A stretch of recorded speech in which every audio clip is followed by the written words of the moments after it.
Today we're going to look at two common woody vines, Virginia creeper and catbrier. Now, technically, a woody vine is called a liana. The first one we're going to look at right here is Virginia creeper, a vine which sprawls along the ground, as it is right here, clambers up over rocks, or climbs up trees, fences, brick walls, whatever support it can find. Now, for identification, let's look at the leaves. The leaves are five-parted, so we've got five leaflets which radiate off from a central point, like the slats of a fan, or like the fingers off of the palm of your hand. The individual leaflets are pointed and toothed along the margins. And these leaves are going to turn a wonderful shade of deep red in early autumn. One of the things I think is most fascinating about this plant is the way it climbs. It climbs using tendrils.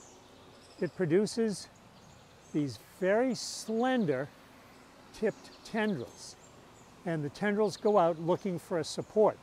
What happens is, once they come in contact with a support, a disc forms on the end of the tendril, and that disc exudes a glue-like resin which actually adheres or sticks to the support.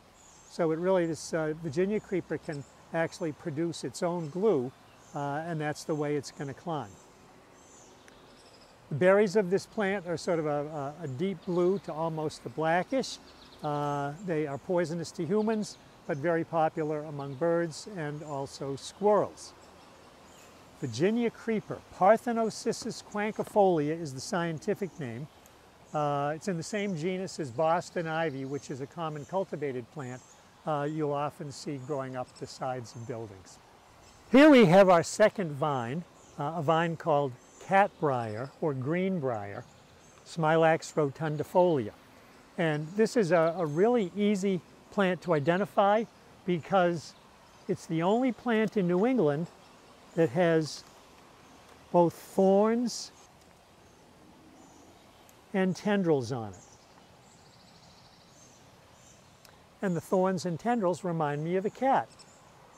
The thorns remind me of the cat's claws, and the tendrils remind me of the cat's whiskers. So catbrier. Now the leaves, if we look at the leaves are somewhat rounded with parallel veins, and the stems are green from the very top all the way down to the ground. So green stems, which makes them very easy to identify in winter when the leaves aren't in the way. You can find catbrier just sprawling over the ground like it is here, or clambering over stone walls or other plants. It is native, therefore it's not considered invasive, but it certainly can be locally abundant. The fruits are sort of bluish or blackish, won't be formed until midsummer.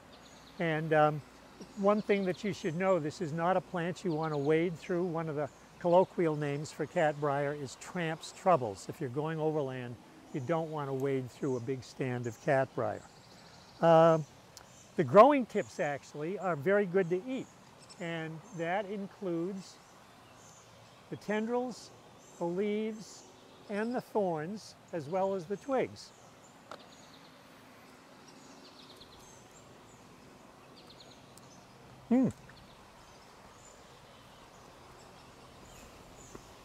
Very tasty, nice green vegetable.